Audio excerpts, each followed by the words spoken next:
CHAPTER 33 The Specksnyder.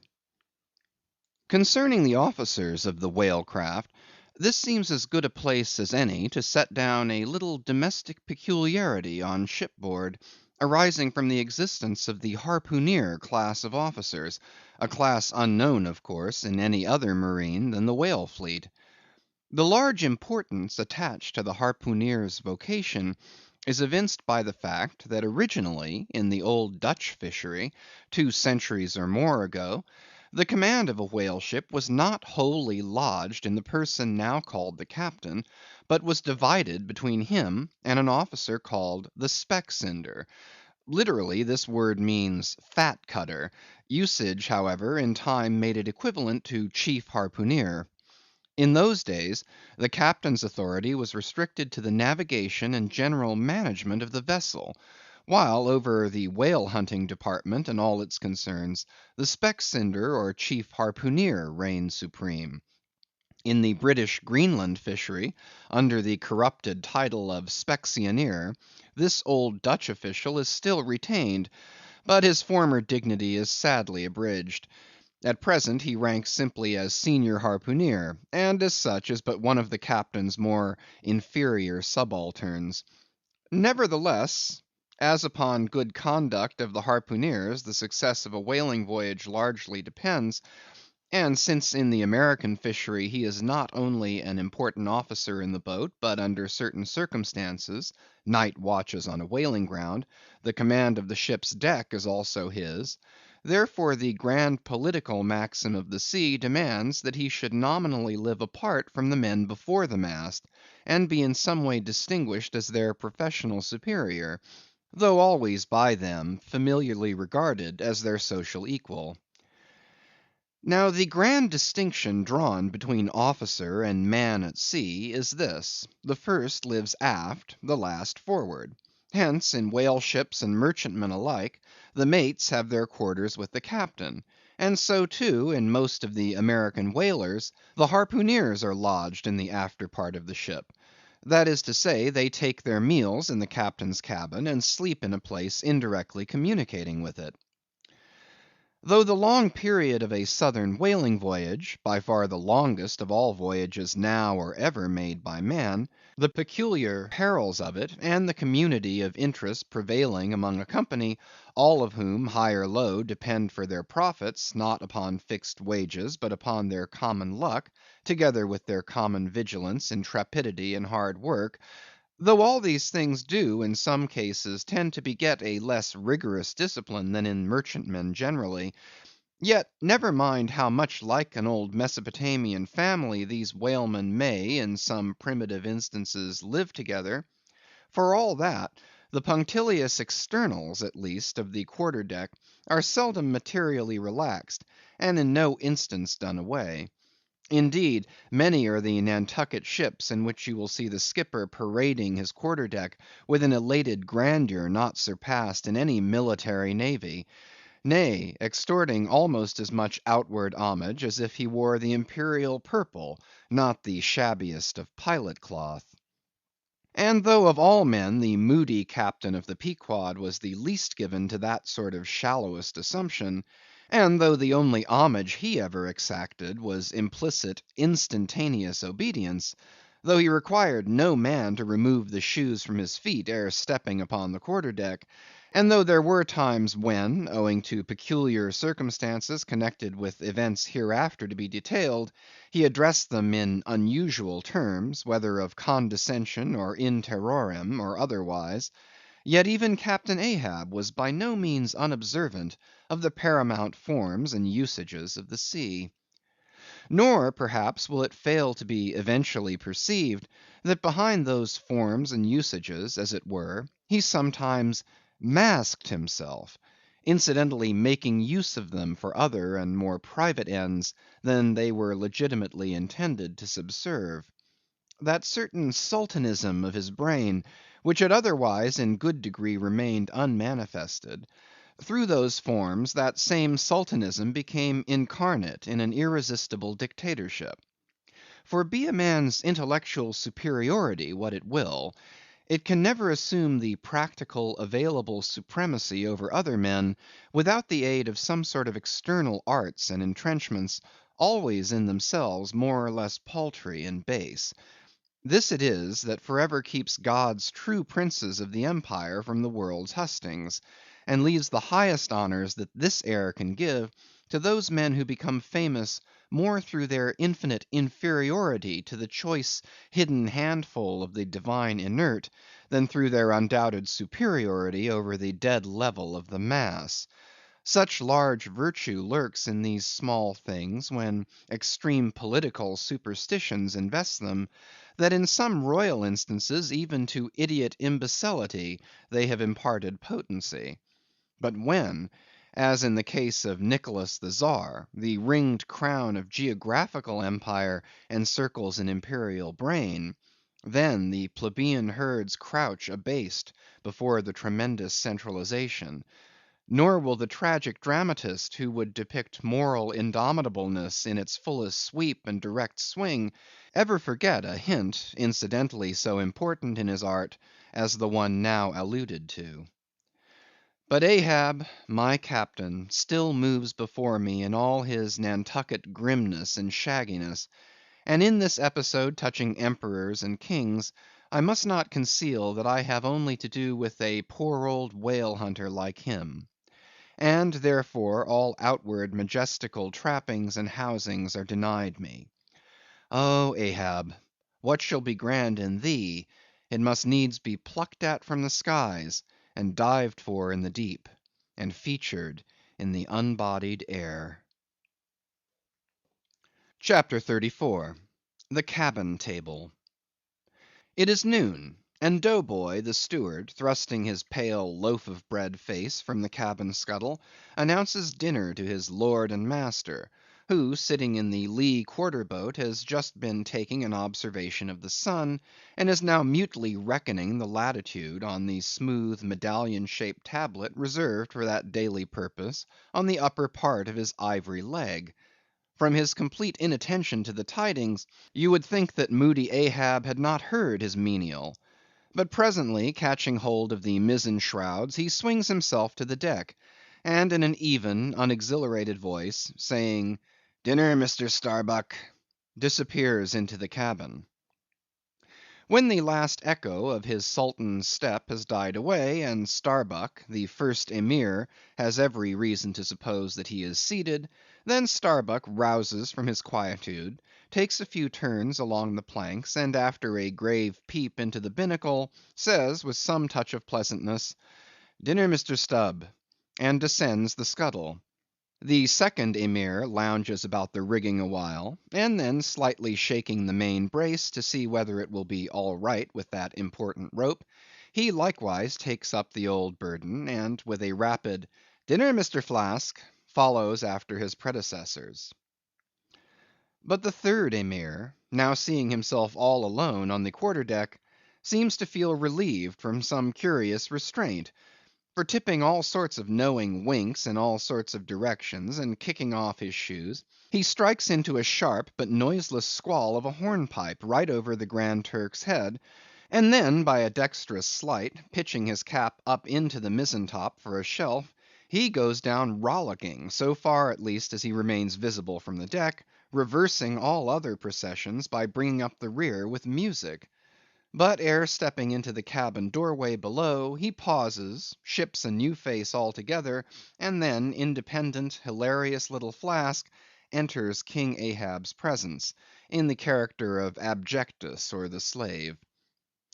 It is not the least among these strange things bred by the intense artificialness of sea usages, that while in the open air of the deck some officers will, upon provocation, bear themselves boldly and defyingly enough towards their commander, yet 10 to 1 let those very officers the next moment go down to their customary dinner in that same commander's cabin, and straightway their inoffensive, not to say deprecatory and humble air towards him as he sits at the head of the table, this is marvellous, sometimes most comical.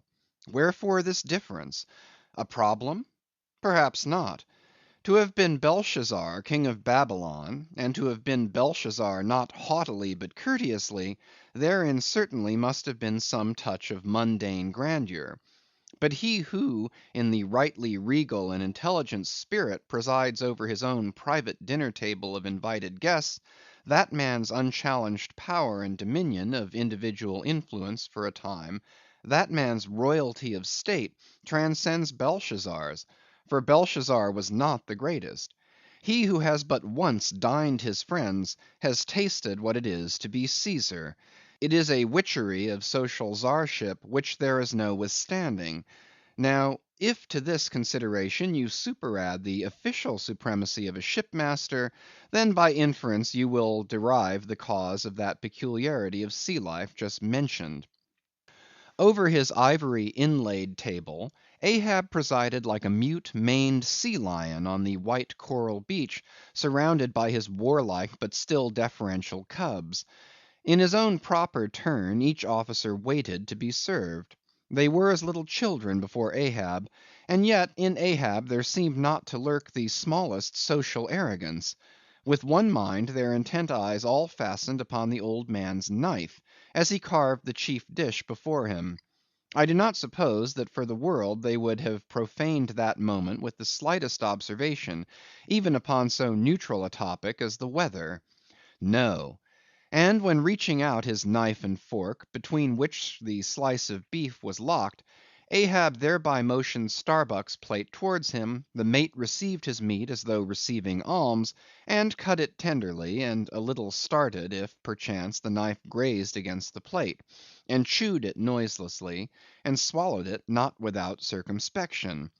For like the coronation banquet at Frankfort, where the German Emperor profoundly dines with the 7 imperial electors, so these cabin meals were somehow solemn meals, eaten in awful silence; and yet, at table old Ahab forbade not conversation; only he himself was dumb. What a relief it was to choking Stubb, when a rat made a sudden racket in the hold below. And poor little Flask, he was the youngest son, and little boy of this weary family party. His were the shin bones of the saline beef; his would have been the drumsticks. For Flask to have presumed to help himself, this must have seemed to him tantamount to larceny in the first degree. Had he helped himself at that table, doubtless never more would he have been able to hold his head up in this honest world. Nevertheless, strange to say, Ahab never forbade him. And had Flask helped himself, the chances were Ahab had never so much as noticed it. Least of all did Flask presume to help himself to butter. Whether he thought the owners of the ship denied it to him, on account of its clotting his clear, sunny complexion, or whether he deemed that on so long a voyage in such marketless waters, butter was at a premium, and therefore was not for him a subaltern; however it was, Flask, alas, was a butterless man. Another thing. Flask was the last person down at dinner, and Flask is the first man up. Consider; for hereby Flask's dinner was badly jammed in point of time. Starbuck and Stubb both had the start of him, and yet they also have the privilege of lounging in the rear.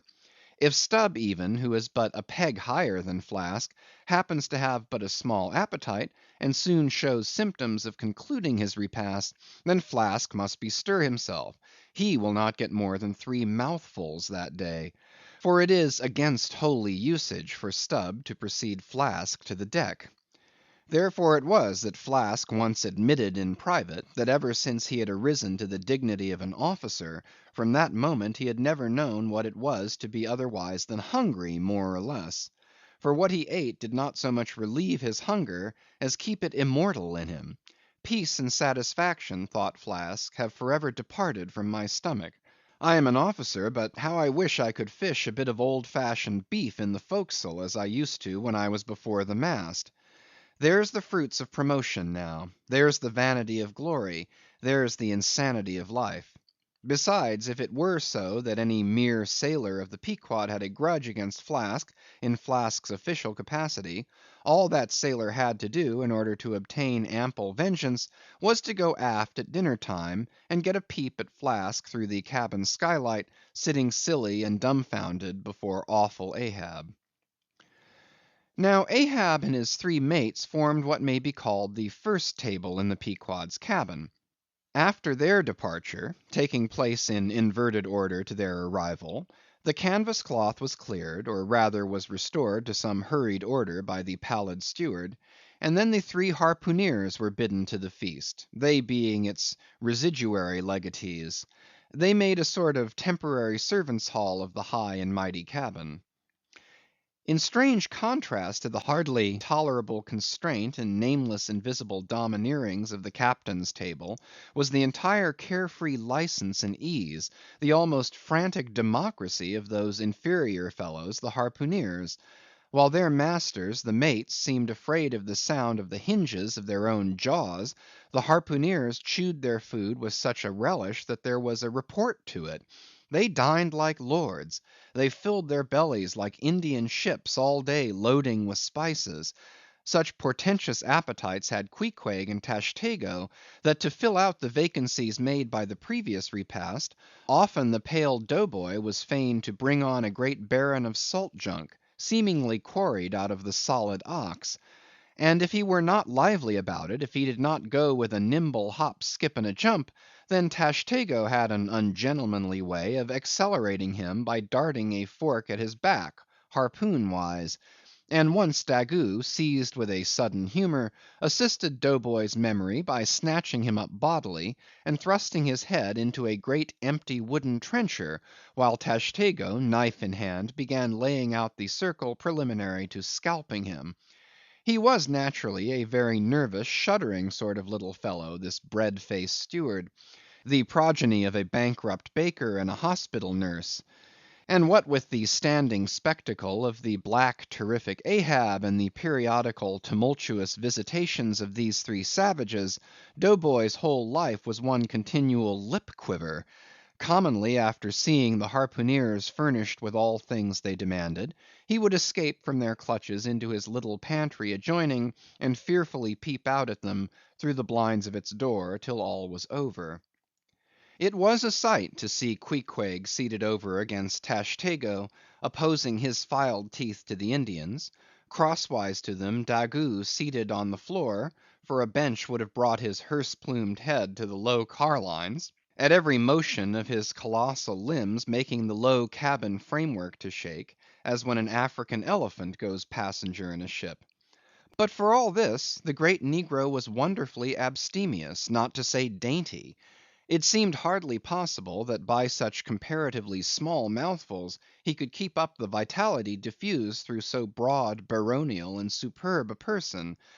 But, doubtless, this noble savage fed strong and drank deep of the abounding element of air, and through his dilated nostrils snuffed in the sublime life of the worlds. Not by beef or by bread are giants made or nourished. But Queequeg, he had a mortal barbaric smack of the lip in eating, an ugly sound enough, so much so that the trembling Dough Boy almost looked to see whether any marks of teeth lurked in his own lean arms. And when he would hear Tashtego singing out for him to produce himself, that his bones might be picked, the simple-witted steward all but shattered the crockery hanging round him in the pantry, by his sudden fits of the palsy. Nor did the whetstone which the harpooneers carried in their pockets, for their lances and other weapons, and with which whetstones at dinner they would ostentatiously sharpen their knives, that grating sound did not at all tend to tranquilize poor Dough Boy. How could he forget that in his island days, Queequeg for one must certainly have been guilty of some murderous convivial indiscretions? Alas, Dough Boy! Hard fares the white waiter who waits upon cannibals. Not a napkin should he carry on his arm, but a buckler. In good time, though, to his great delight, the three salt sea warriors would rise and depart; to his credulous, fable‐mongering ears, all their martial bones jingling in them at every step, like Moorish scimitars in scabbards. But though these barbarians dined in the cabin, and nominally lived there, still, being anything but sedentary in their habits, they were scarcely ever in it except at meal times, and just before sleeping time, when they passed through it to their own peculiar quarters. In this one matter Ahab seemed no exception to most American whale captains, who, as a set, rather incline to the opinion that by rights the ship's cabin belongs to them, and that it is by courtesy alone that anybody else is at any time permitted there. So that in real truth the mates and harpooneers of the Pequod might more properly be said to have lived out of the cabin than in it. For when they did enter it, it was something as a street door enters a house, turning inwards for a moment, only to be turned out the next, and as a permanent thing residing in the open air. Nor did they lose much hereby. In the cabin was no companionship. Socially, Ahab was inaccessible. Though nominally included in the census of Christendom, he was still alien to it. He lived in the world as the last of the grizzly bears lived in settled Missouri. And as when spring and summer had departed, that wild Logan of the woods, burying himself in the hollow of a tree, lived out the winter there, sucking his own paws; so in his inclement, howling old age, Ahab's soul, shut up in the caved trunk of his body, there fed upon the sullen paws of its gloom. CHAPTER 35. The Masthead. It was during the more pleasant weather that in due rotation with the other seamen, my first masthead came round. In most American whalemen, the mastheads are manned almost simultaneously with the vessel's leaving her port, even though she may have 15,000 miles and more to sail ere reaching her proper cruising ground; and if after a 3, 4, or 5 years' voyage, she is drawing nigh home with anything empty in her, say an empty vial even, then her mastheads are kept manned to the last, and not till her skysail poles sail in amongst the spires of the port does she altogether relinquish the hope of capturing one whale more. Now as this business of standing mastheads, ashore or afloat, is a very ancient and interesting one, let us in some measure expatiate here. I take it that the earliest standers of mastheads were the old Egyptians, because in all my researches I find none prior to them.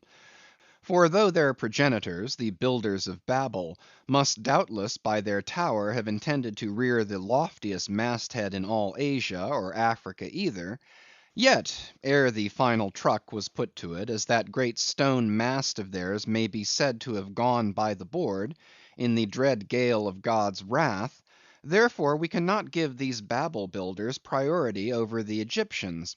And that the Egyptians were a nation of masthead standers is an assertion based upon the general belief among archaeologists that the first pyramids were founded for astronomical purposes; a theory singularly supported by the peculiar stair-like formation of all four sides of those edifices, whereby with prodigious long upliftings of their legs, those old astronomers were wont to mount to the apex, and sing out for new stars, even as the lookouts of a modern ship sing out for a sail, or a whale just bearing in sight. In St. Stylites, the famous Christian hermit of old times, who built him a lofty stone pillar in the desert, and spent the whole latter portion of his life on its summit, hoisting his food from the ground with a tackle; in him we have a remarkable instance of a dauntless stander of mastheads, who was not to be driven from his place by fogs or frosts, rain, hail, or sleet, but valiantly facing everything out to the last, literally died at his post. Of modern standers of mastheads we have but a lifeless set, mere stone, iron, and bronze men, who, though well capable of facing out a stiff gale, are entirely incompetent to the business of singing out upon discovering any strange sight. There is Napoleon, who upon the top of the column of Vendome stands with arms folded, some 150 feet in the air, careless now who rules the decks below, whether Louis Philippe, Louis Blanc, or Louis the Devil. Great Washington, too, stands high aloft on his towering mainmast in Baltimore, and like one of Hercules' pillars, his column marks that point of human grandeur beyond which few mortals will go. Admiral Nelson, also, on a capstan of gun metal, stands his masthead in Trafalgar Square; and ever, when most obscured by that London smoke, token is yet given that a hidden hero is there; for where there is smoke there must be fire. But neither great Washington, nor Napoleon, nor Nelson will answer a single hail from below, however madly invoked to befriend by their counsels the distracted decks upon which they gaze; however it may be surmised that their spirits penetrate through the thick haze of the future, and descry what shoals and what rocks must be shunned. It may seem unwarrantable to couple in any respect the mast head standards of the land with those of the sea; but that in truth it is not so, is plainly evinced by an item for which Obed Macy, the sole historian of Nantucket, stands accountable. The worthy Obed tells us that in the early times of the whale fishery, ere ships were regularly launched in pursuit of the game, the people of that island erected lofty spars along the sea coast, to which the look outs ascended by means of nailed cleats, something as fowls go upstairs in a hen house. A few years ago this same plan was adopted by the bay whalemen of New Zealand, who upon descrying the game gave notice to the ready manned boats nigh the beach. But this custom is now become obsolete. Turn we then to the one proper mast head, that of a whale ship at sea. The three mast heads are kept manned from sunrise to sunset, the seamen taking their regular turns, as at the helm, and relieving each other every 2 hours. In the serene weather of the tropics it is exceedingly pleasant, the mast head; nay, to a dreamy, meditative man it is delightful. There you stand, 100 feet above the silent decks, striding along the deep, as if the masts were gigantic stilts, while beneath you, and between your legs, as it were, swim the hugest monsters of the sea, even as ships once sailed between the boots of the famous Colossus at Old Rhodes. There you stand, lost in the infinite series of the sea, with nothing ruffled but the waves. The tranced ship indolently rolls, the drowsy trade winds blow, everything resolves you into a languor. For the most part in this tropic whaling life the sublime uneventfulness invests you. You hear no news, read no gazettes, extras with startling accounts of commonplaces never delude you into unnecessary excitements; you hear of no domestic afflictions, bankrupt securities, fall of stocks; are never troubled with the thought of what you shall have for dinner, for all your meals for 3 years and more are snugly stowed in casks, and your bill of fare is immutable. In one of those southern whalemen, on a long 3 or 4 years' voyage, as often happens, the sum of the various hours you spend at the mast head would amount to several entire months; and it is much to be deplored that the place to which you devote so considerable a portion of the whole term of your natural life should be so sadly destitute of anything approaching to a cosy inhabitiveness, or adapted to breed a comfortable localness of feeling, such as pertains to a bed, a hammock, a hearse, a sentry box, a pulpit, a coach, or any other of those small and snug contrivances in which men temporarily isolate themselves. Your most usual point of perch is the head of the t'gallant mast, where you stand upon two thin parallel sticks, almost peculiar to whalemen, called the t'gallant cross trees. Here, tossed about by the sea, the beginner feels about as cosy as he would standing on a bull's horns. To be sure, in cold weather you may carry your house aloft with you in the shape of a watch coat; but properly speaking, the thickest watch coat is no more of a house than the unclad body; for as the soul is glued inside of its fleshy tabernacle, and cannot freely move about in it, nor even move out of it, without running great risk of perishing, like an ignorant pilgrim crossing the snowy Alps in winter; so a watch coat is not so much of a house as it is a mere envelope, or additional skin encasing you. You cannot put a shelf or chest of drawers in your body, and no more can you make a convenient closet of your watch coat. Concerning all this, it is much to be deplored that the mast heads of a southern whale ship are unprovided with those enviable little tents or pulpits called crow's nests, in which the look outs of a Greenland whaler are protected from the inclement weather of the frozen seas. In the fireside narrative of Captain Sleet, entitled A Voyage among the Icebergs in quest of the Greenland whale, and incidentally for the rediscovery of the lost Icelandic colonies of old Greenland, In this admirable volume, all standers of mastheads are furnished with a charmingly circumstantial account of the then recently invented crow's nest of the Glacier, which was the name of Captain Sleet's good craft. He called it the Sleet's crow's nest in honor of himself, he being the original inventor and patentee, and free from all ridiculous false delicacy, and holding that if we call our own children after our own names, we fathers being the original inventors and patentees, so likewise we should denominate after ourselves any other apparatus we may beget. In shape, the Sleet's crow's nest is something like a large tierce or pipe. It is open above, however, where it is furnished with a movable side screen to keep to windward of your head in a hard gale. Being fixed on the summit of the mast, you ascend into it through a little trap hatch in the bottom. On the after side, or the side next to the stern of the ship, is a comfortable seat with a locker underneath for umbrellas, comforters, and coats.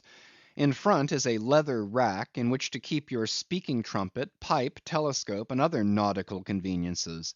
When Captain Sleet in person stood his masthead in this crow's nest of his, he tells us that he always had a rifle with him, also fixed in the rack, together with a powder flask and shot, for the purpose of popping off the stray narwhales or vagrant sea unicorns infesting those waters; for you cannot successfully shoot at them from the deck owing to the resistance of the water, but to shoot down upon them is a very different thing.